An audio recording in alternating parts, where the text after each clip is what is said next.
And good morning, Hoosier Nation, and welcome to the first victorious edition of Hoosier Morning After of the season. This is Hoosier Morning After Florida Gulf Coast University. 2 nights ago, your Indiana Hoosiers go on to defeat Florida Gulf Coast in a more of a nail-biting game than we hoped for, than we would really have wanted to see. But a win is a win. Indiana wins against Florida Gulf Coast.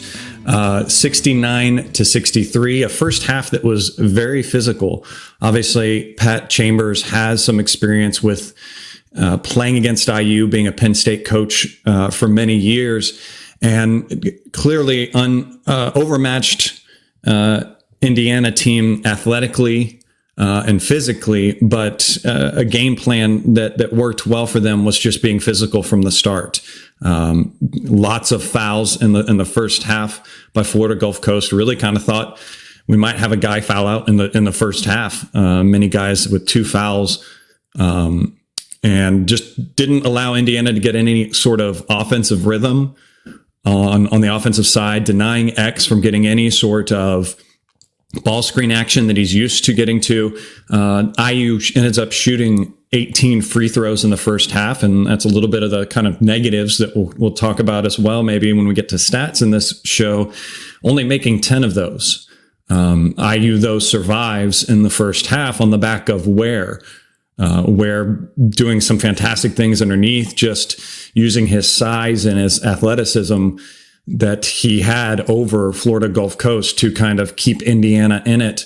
Second half, Florida Gulf Coast kind of builds on a already interesting and amazing 3-point shooting situation that they are doing in this game, and relying on Indiana's wings out of rotation, out of position, bad recoveries on those 3-pointers at the end of the first half and into the second half, making a lot of those mistakes.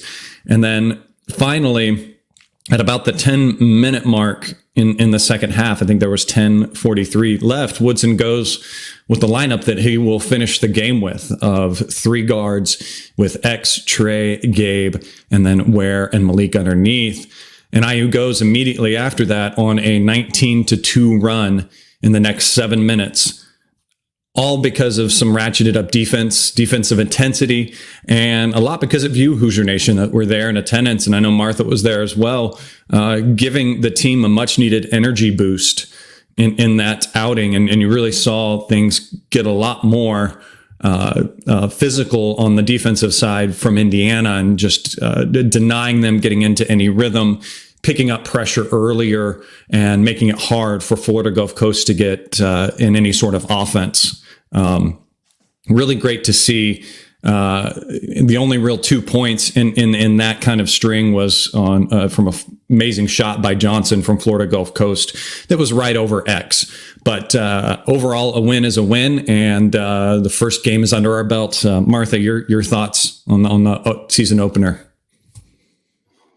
Yeah, when I saw this game on the schedule was one that I was like, man, it's usually when you consider the new faces on our squad, right? And the youth and the inexperience and the program and a team like Florida Gulf Coast, they're always pesky, right? I mean, they made that run to the eight. It had to be about 10 years. They've always been consistently making noise. And on top of that, you look at the amount of threes they take. Man, this is a big ask. A lot of even though on paper we're a lot more talent now, right? But they're often one that really tests the backside of your youth, and that's a lot of times where you see inexperience and struggles on their rotation, things like that.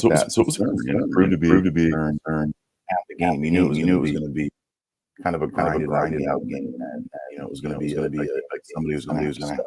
Who's it going to be? Probably Trey or X. I think we saw some other names step we'll get into, but yeah, I think reaction was a little bit. I think a lot of people were frustrated about having the talent on paper and not being able to control that game.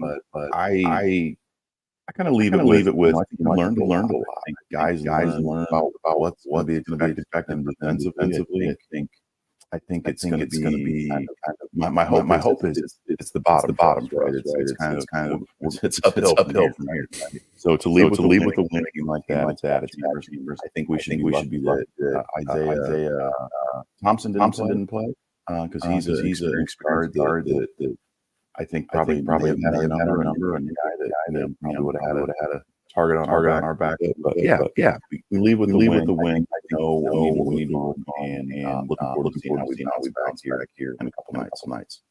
Yeah, and I really, we obviously can't stress enough, and everyone knows this.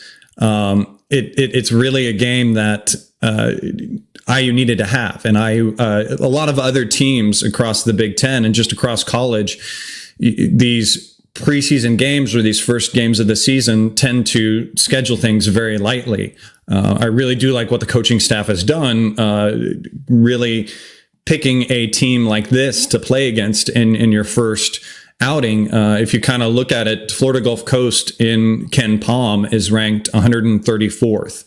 And just taking the sample size of the Big Ten, there were only 2 other teams in the Big Ten that played their season openers with teams that were ranked higher than Florida Gulf Coast. Now, that was Rutgers playing Princeton at 95 and Michigan State playing James Madison at 98.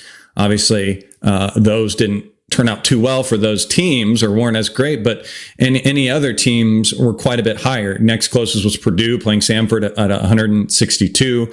Michigan played UNC Asheville at 170. Arkansas State against Wisconsin, 182. And then from there, it's 200 plus teams that everyone else is playing. So we will play a team that obviously is a lot higher in Ken Palm in Army. Our next game, I think Army is 323rd, but again, that's a scheduling thing by the coaches that I like as well. That's something that after this, let's have a game that's going to be a little bit easier and something that can allow some guys to get in some rhythm, can allow those that may have struggled in this game to find something. But this is a team that we knew was going to have a lot of question marks and was going to have a lot of things to figure out for the season. And it's good. It's good to struggle now. I would rather struggle now and figure things out. You don't want to struggle in February. But there were, again, some bright spots in this game. And like I said in the opener, we really kind of survived in that first half on the backs of our big guy, Killa Ware. And he finishes with 13 points. 2 for 5 from the field, 1 for 3 from 3. Again, I like that he's stepping out and taking those attempts. 8 for 12 from the free throw line. So great to see him knocking those down. Finishes with 12 rebounds, no turnovers, which is fantastic. 3 beautiful blocks, or as the volleyball team might be jealous, some spikes, 2 steals. 36 minutes. Just great play by him. And honestly as well, kind of qualmed the motor and hustle questions that we've had, and that has been nagging him in his reputation. Playing 36 minutes, I didn't feel any lack of hustle or anything like that from him. Even in the sportscast, they talked about some of the guys calling the game talked about how Woodson goes at him and encourages him to bark back at Woodson. So love what coach is trying to do with him and get some aggravation, get some fight out of this guy, because it's going to be great to see, and he's going to be one we're going to depend on, and one that we're going to use as well in the recruiting line down the road if he succeeds and Woodson is able to add another resume line of a success story like him. Your thoughts on Ware in this game? Yeah, I was incredibly impressed by his effort. You just said all the noise coming in. The storylines about lack of effort. And what are we going to get? Obviously, you're going to want to see it consistently across. There's going to be some adversity. What's the response going to be to that? But to put into 36 minutes and really your first real game. As the Hoosier, with those storylines. I think that's impressive, right? And I've got all the titles in the world. We know that. We've talked about, but the double, right? And he was just a matchup. I would have loved to see him get one of the paint. He only shot 5 2.2 goals. I think we had a really a real advantage down low. But still, you can't. I mean, double. You know, I love the fact that you mentioned in my both 3-pointers. So it's continued confidence. I think that's exciting. It's going to be a real matchup as the season goes on. And then you talk about getting some healthy, and getting our rotation. He's going to be a matchup problem. So I'm excited. Yeah, and I think some of that lack of scoring underneath from him just kind of stems from, again, Pat Chambers' game plan. A lot of that pick and roll action that we're going to see, and we're going to see points that he's going to get in this season are going to come off of action that he's running with Xavier Johnson, and that was getting denied a good amount. But yes, we could have gotten it down to him a lot more. Another person talking about our bigs a little bit more than I want to talk about, and I'm going to writing up a little bit what I wanted to talk about. Ended up writing quite a paragraph about Malik, and I'm going to be a little bit harder on him in this game and everything. And I think that it's kind of come to our attention in the games that we've seen so far that Malik is going to be a real big leader and a real big piece to this team, someone that we need on the court as much as we can. And in this game, he was great scoring. But he had some mental issues in this. He finished with 15 points, second leading scorer of the team, 6 for 10, took a 3, missed it. Again, I want him to take a 3. I like that. 50% from the free throw line. Did have, which I'll mention in a minute, just 1 rebound, which was something you didn't want to see with a player like him. You want to see him get more of those rebounds. Now, at the end of the game, we did have a few errors on his side. I think he was definitely gassed in this game. 30 minutes that he played. At the end of the game, there was one moment where IU was up by 10, 63 to 53, that an easy rebound just drops into his hand and he lets it go right through his fingers. Florida Gulf Coast player picks it up easily and puts it in. Then in that next possession, he sags off to the nail a little bit too much off of his guy, and a pass swings around and his player hits the 3-pointer. Then after that is that wonderful little stretch, saying sarcastically, where he had the mistakes on the inbounds, throws it to a Florida Gulf Coast guy and they make the 3, and then throws it on the inbound again and they kind of steal it from there as well. Made the kind of end of the game a little bit tighter and stuff. So there were some things there at the end of the game that he needs to clean up. And again, he's just a sophomore. And I know I'm being very hard on him, expecting this from him, but I think he is able to clean these things up. It's that, along with the storyline that we knew going into this season, his foul situation. And he finished with 3 fouls, the most on the team. And some of those were just, again, tic-tacky fouls. One, I believe, was quite a bit away from the basket, just ill-advised mistakes and mental mistakes that he has to clean up. And I'm confident he will, and I'm confident that he can. But he is one that we are going to have to hold to a high standard this year because he is going to be a very big piece to this team. Your thoughts on Malik's game? Definite improvement, right? I mean, obviously there's still, and Coach attested to it, right? He made the comment after the game that, Malik comes onto the floor and looks at somebody and gets a foul.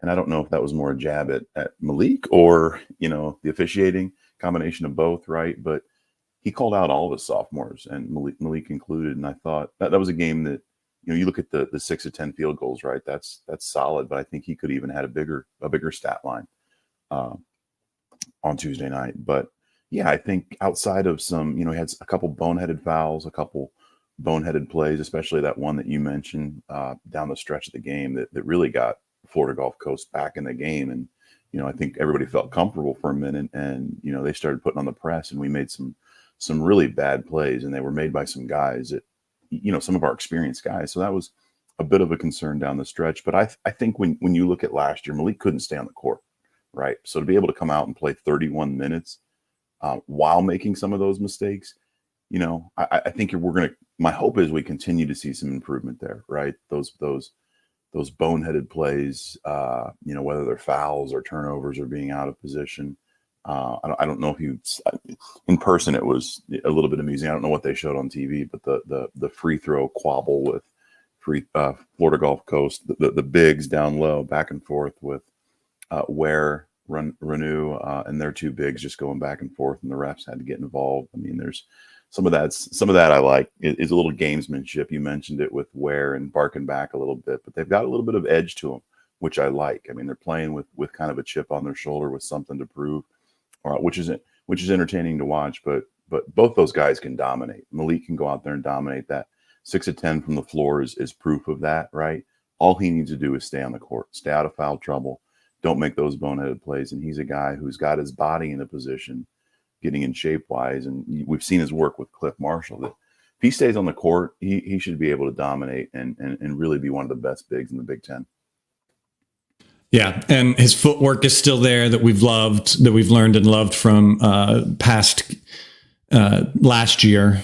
So I'm excited for what it is. And again, I don't take it as me being tough on him, just me hating on a player. This is just me holding to him to a high standard. And you can see that he again holds himself to that. There was stories people were saying, I think one of the Assembly Call, maybe it was Coach or something on Assembly Call's post game, talked about he noticed a moment where one of the players was out of line in the defensive end. And during the timeout, you saw Malik go over and try to talk to him and figure out what he needed to do and everything. So love the leader aspect that he's going. And it just shows that he's a competitive kid. And I think that's a lot of the foul trouble that he gets into. It's something similar to Xavier Johnson has had in the past in his reputation, where he just gets so excited and into the game and just tries to do things and gets himself in trouble, puts his hands in the cookie jar when he shouldn't. Our guards had a lot better of a game.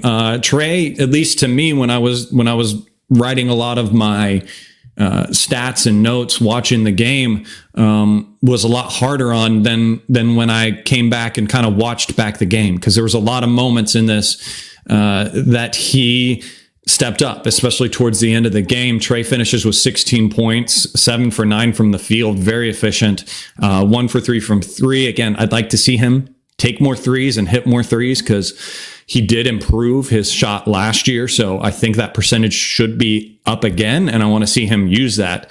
1 for 2 from the free throw line, finished with 4 rebounds, 2 assists. That 3 turnovers is the kind of only bad spot you would say on that, but played the most minutes of any Hoosier in this game at 37. So liked his game, liked his hustle, liked him getting out on that one play where Florida Gulf Coast makes a basket, and then I love it when IU pushes it, inbound the ball quick, Trey beats everyone down. There's going to be a lot of moments where we can catch other teams snoozing like that, and Trey's got the mentality and the basketball IQ to recognize those situations and get out. What were your thoughts on Trey's game?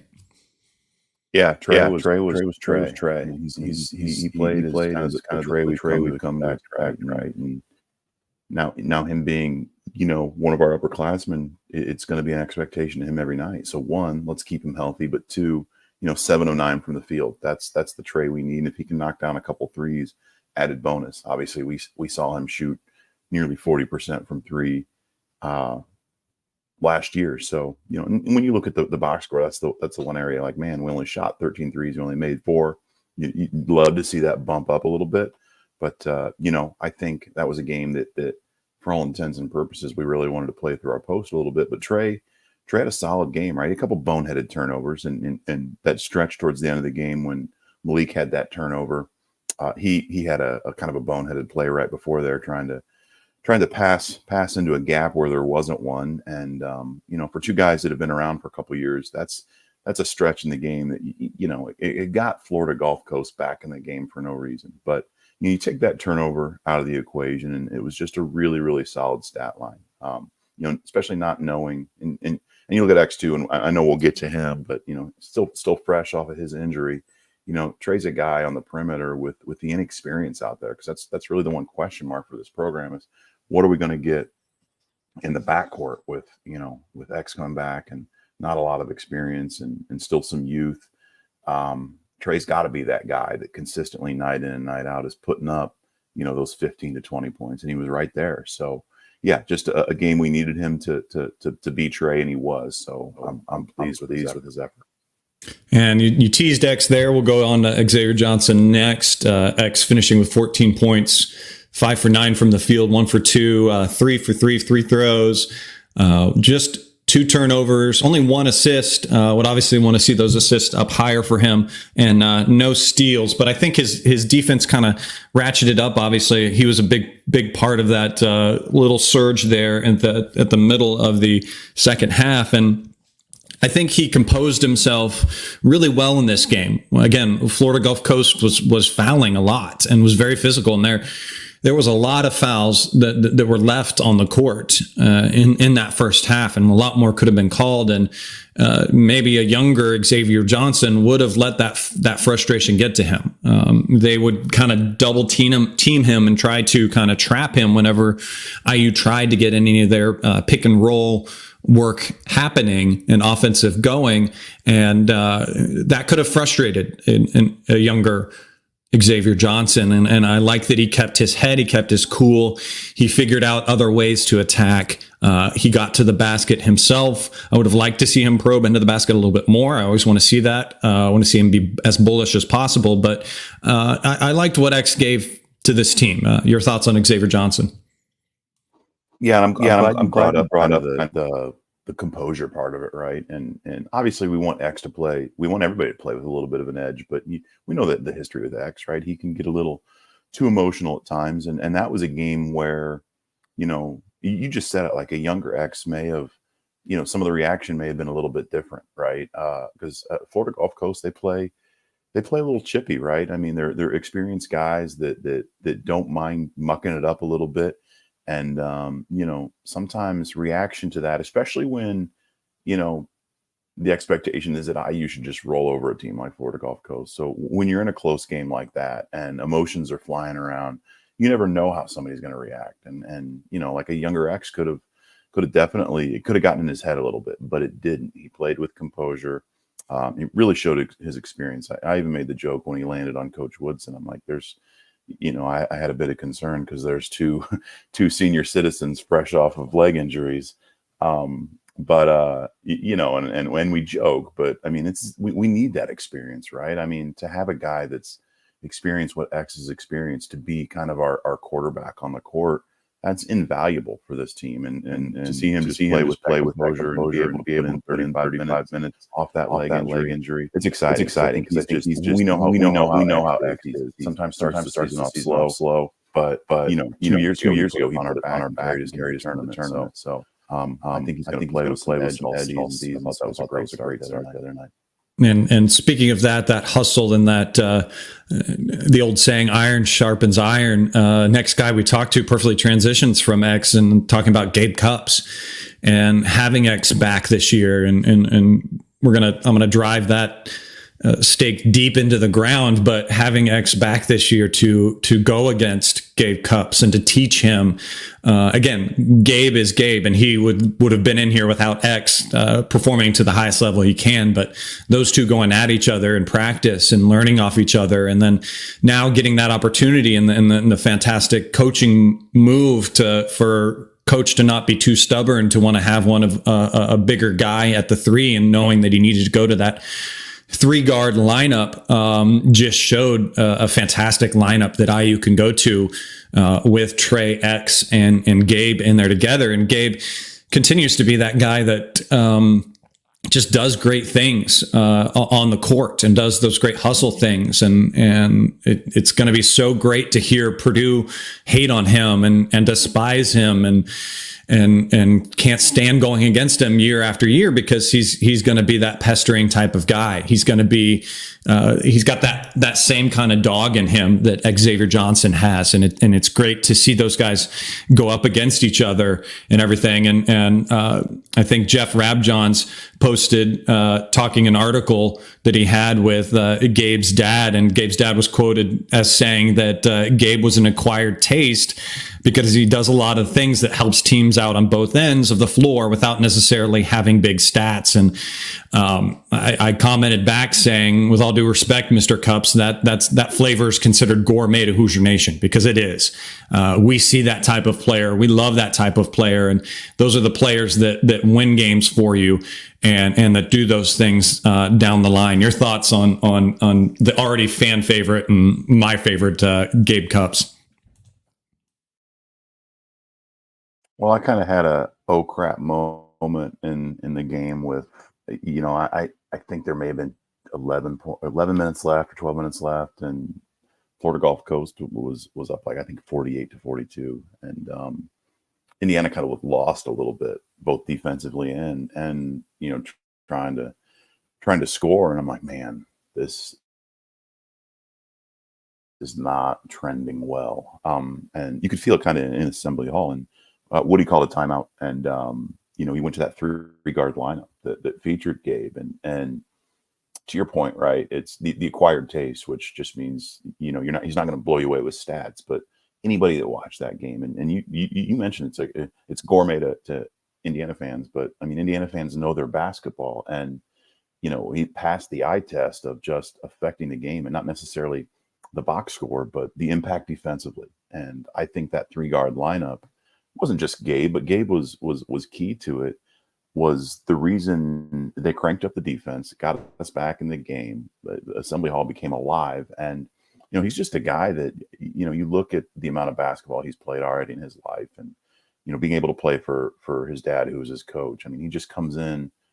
I mean, we've talked about coaches' kids, right? They just come in with kind of a different skill set of making basketball plays, being in the right place at the right time. And he's that to a T, right? He's going to be, I'd like to think he's going to be a great 4 or 5 year player for IU. So thrilled, because he's going to just continue to get better, and he is going to be a pest. He's going to, I'm always excited when other programs hate players on our team, because that means they're making an impact. So, and he's going to be a guy that does that too. Plus he can shoot. He's going to get more and more looks. What he finished with, a couple points, 5 points, I think, knocked down a three, knocked down a field goal. So, and I think that's kind of the baseline for that guy. So yeah, excited about how he, because the bench didn't give us much. He was about it. Well, I'm sure we'll get to that, but so to be able to have that from a freshman in his first game, very, very excited about Gabe. Yeah, and perfect little tease and to draw out the discussion of players specifically. IU's wings struggled in this game. And we'll just lump them kind of all together in that sense, to not get too nitpicky with guys and talk about them all here. But that was what kept Florida Gulf Coast in this. There was a lot of defensive breakdowns in this game with the guys playing in the wings, with CJ, with Malik, or not with Malik, with Mbako, with Walker. They all struggled to get to their man. They were sagging off of them too much, didn't recover, not talking in the switches, causing things to be off and rotations to get off. And again, it's early in the year. A lot of those players are new, and they've got to figure things out. And at least the coaching staff figured it out, in the sense of had a stable defensive squad that they could put in to kind of steady that ship. And that might be the answer early on here in these games, where if that sort of switch situation happens, you can take Mbako out, and you can bring in that lineup to kind of steady things, and then bring him back in little spurts to at least get his offensive prowess back in there, his offensive production back in there, and let his defense come along as it will. So it's obviously something that needs to get better. Those guys need to improve, and it's just good tape for IU to sit down and point out to these guys and them to learn. And I think they will learn from this and get better. Your kind of thoughts on the rest of those players?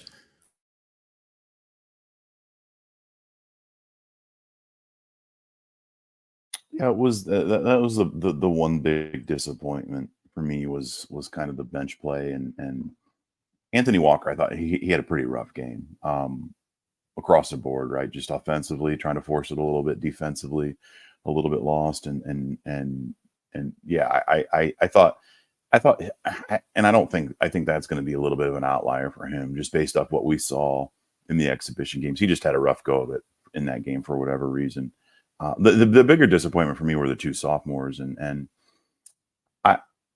it's tough because I heard kind of, Coach made the comment after the game about, and he kind of lumped CJ, Caleb, and Mackenzie and Baco into the same mold about they need to figure it out defensively. And well, Caleb only played 2 minutes, so maybe he's seen some stuff in practice where Caleb's not been as aware defensively. But Caleb's a guy last year that I thought in moments showed some things off the bench, or I really thought. And again, we're a game into this, so I'm not going to get carried away with this, but a guy that would really be kind of a night in, night out contributor off the bench. So I was more frustrated by his lack of minutes. CJ, I struggle with him. I know some people have been really high on it, but I haven't seen in gameplay consistent enough. I mean, I feel like he's a guy that at times comes in and looks for his shot first and doesn't let the offense come to him. I think it just feels like sometimes he forces some things. And, I don't know what his field goal percentage has been over the course of his, freshman campaign and now a little bit into this year. But, if he can't bring it defensively and forces it offensively, it's tough for him to be on the court. So we'll see how that evolves a little bit. But we're definitely going to need more from – we talked a lot about our bench last year, with – how many times did we talk about that, right? Like getting over that hump with Geronimo and Tamar Bates, but and so I'm hoping we don't go back down that same path. I think getting Peyton Sparks back will be huge. I think we missed him, just from a experience standpoint, defensive standpoint. But this is, and somebody just made the comment. It's like, Hooperazzi, yeah. The voice of reason there, our good buddy Hooperazzi, made the comment in the chat that we should revisit this in 10 games. I think we should, because again, we were 10 games into last season and the bench was all over the place, but it was really, really inconsistent.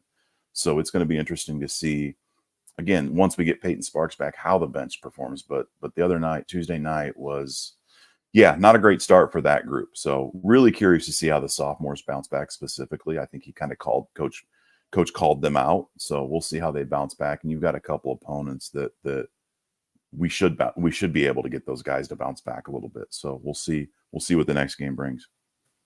Well, and 10 games from now is something we all look forward to, because this is the team that does need that chemistry. And in 10 games, we'll see that, hopefully. Again, offensively, you could see it in this game. There's no rhythm. They're still figuring each other out. But once those instincts kick in and they are able to know each other, know what kind of passes, where to put it for where Mackenzie's going to be there on the block for you, and all those kind of situations. Where does Trey like to rotate to for where to know he always has him there to kick back out to? Those types of rhythm things and instincts are going to come with this team, and that's going to be great. And then as well, the communication and the talking on defense will come along as well, and we'll solve a lot of these issues. Speaking on to stats in this game, obviously free throws are a little bit alarming in this. We kind of had the first exhibition game where free throws were a little bit of trouble, and then we nailed a lot of free throws in the second one. We finished this game shooting just 63%, 19 on 30, which is not great. We were given a lot of free throws, and that's kind of what kept them in on the first half, where we could have put them away, missing 8 free throws we missed in the first half. Another thing, obviously, we talked a little bit about the 3-point shooting and finishing 30% there, 4 for 13. Obviously, we want to try to get closer to that 20 attempt number, and that's going to be kind of leveraged on what kind of team we're playing against. And again, this was a smaller team and a team that we had the size advantage to, so we're going to kind of play to your strengths. Obviously, you want to play to your strengths, and that's where our strengths are in a matchup like this. Any other stats to you that you look at? I think you were spot on. The free throw shooting in the first half, I thought we missed some front ends, and it's one thing that I was shaking my head in the first half because it's like, man, we kept missing. It was an opportunity for us to kind of build a little bit of cushion, right? I felt like in the first half, it kept Florida Gulf Coast in the game. But to finish 19 for 30, it's not awful. I think we had a much better second half from the line and hit some down the stretch when we needed to. But, consistently across the game, I would have liked to see us knock some of those down in the first half to be able to provide a little bit more of a cushion. I think it made the game closer in the second half. And obviously, Florida Gulf Coast was able to go on that run in the second half. So, yeah, outside of that, I would have loved to see us shoot more threes. But again, I don't know that when you look at our perimeter play and the inexperience and the mix of who we've got, I don't know that we'll ever be a team that puts up 20 plus threes a game. So we'll see how that evolves a little bit too. But outside of that, I mean, typical first game, but nothing else really jumps out to me. Just like to see that improved effort from the free throw line. Yeah, turnovers. IU finished with 11 turnovers. I think it's kind of the quality of the turnovers. You'll kind of see this team in a higher, even possible double-digit turnovers in these first couple of games as they're figuring each other out. A lot of those just were unforced, so I think that's kind of why that number sticks out to me. One positive number to say, IU finished 12 of 16 in layups. No dunks, amazingly, in this game. IU didn't really get out and do that, but like to see IU making those bunnies, as we kind of have often lamented and did in the first exhibition game, missing a lot of those close-up shots. So yeah, that's, I think, all to get at in the stats. And I think you can delve even deeper into plus and minuses and all those things. But again, as Hooperazzi talks about in the game, in the chat there, a very physical Pat Chambers type of game. He does always play, as Hooperazzi says, as Joel says, a rugby type of style, and IU did what they could offensively to counter that and get to some sort of rhythm, and was great to see that. But looking ahead at Indiana's schedule and what is going on, I have to point out one heck of a Indiana Athletics Sunday coming up. IU men's soccer team who just won last night in a nail biter of a final game, kept me up late watching that game, plays Penn State for the Big Ten tournament trophy at 12 p.m. Volleyball plays also on Sunday against Minnesota at 1 p.m. IU women's basketball plays at Stanford. That'll be a heck of a game at 5 p.m. And then we've got Indiana basketball's next game against Army at 7 p.m. That's on BTN Plus. So heck of a Sunday coming up for IU athletics. Some great teams to watch.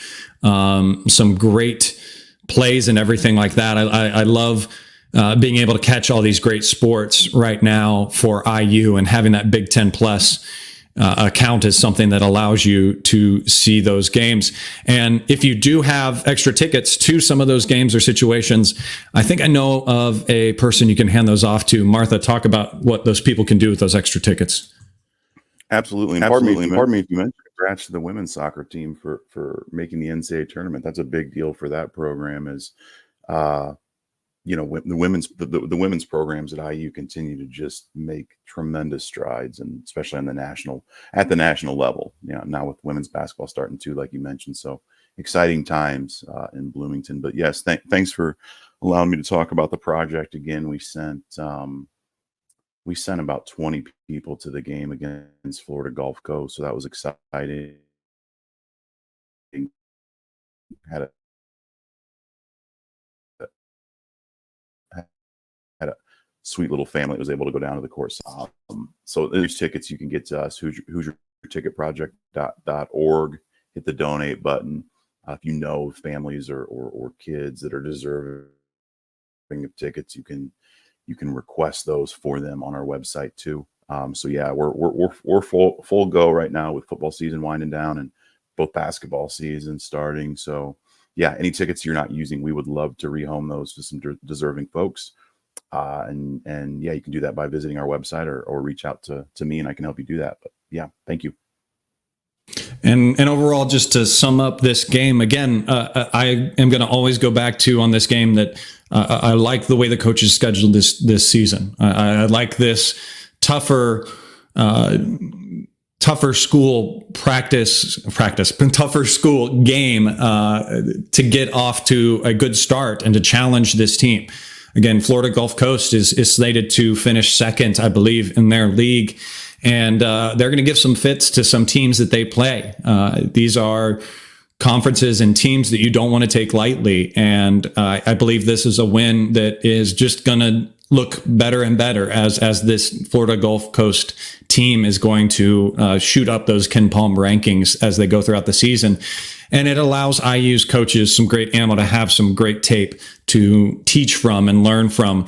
You're going to learn a lot more from struggles than you're going to learn from going out there and making dunks and just over athletic performances against a smaller team. So great to see, great to have this great game to learn from.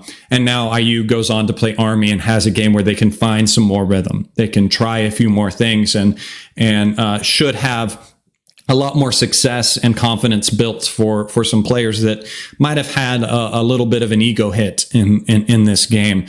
So Martha, give me your kind of closing thoughts on this game. Yeah, I think as I've often said, I'm kind of the king of overreacting, the queen, whatever you want to say. But I don't think that's a game worth overreacting. I think, again, I was concerned from the get-go just because of knowing that the new faces, the knowing it's going to take a while to gel offensively, defensively, on rotations, and knowing how pesky that team was going to be. Pat Chambers, it's Florida Gulf Coast. They're consistently in the tournament. So it was going to be one of those games that it was going to be a dogfight, and it was. And my thought is, what did we learn from that? Because I think we learned a lot, right? What the expectation is defensively, and I like that we were able to get out with the win, and now we've got that opportunity against a couple opponents to build some confidence before we go to New York City and play, obviously, the defending national champs in UConn. Right, we know what we're going to get there, so we've got to have some confidence going into that game. It's a chance to go out and compete with the best, and allow this young talent on the national stage to show kind of what they're all about. So, yeah, I'm excited. I'm excited to see how we bounce back. Right, I'd like to think a couple opponents that we should handle, build some more confidence, and some of those opportunity areas that we've mentioned in this show. How do we respond? Because right now it's all about the response and setting the tone for the season, because before you know it, we're going to have those pre-holiday Big Ten games that are going to mean a whole lot. So let's continue to build confidence. Let's continue to build off this win. And you mentioned, you look at what happened to Michigan State, right? That easily could have been us, but it wasn't. We found a way. So I think that's what we need to hang our hat on. And for me, it's onward. It's on to the next. And how do we respond? All right. And that'll do it for this edition of Hoosier Morning After. Thanks for being with us. You don't forget, if you're watching on YouTube, hit that thumbs up down there for us. Go to the YouTube channel if you're not watching it there now, and subscribe. There you can watch the show live. Join the fellas and ladies in the chat. We'll throw out, as we go along the seasons, an opportunity for you to ask questions that we'll get to from the live chat. Thank you to all those that listen on the different podcast platforms. Don't forget to follow me on Twitter at General Chadwick. There you can find out when we're going to go live and more information about the show. Follow Martha as well at the Mop Lady on Twitter.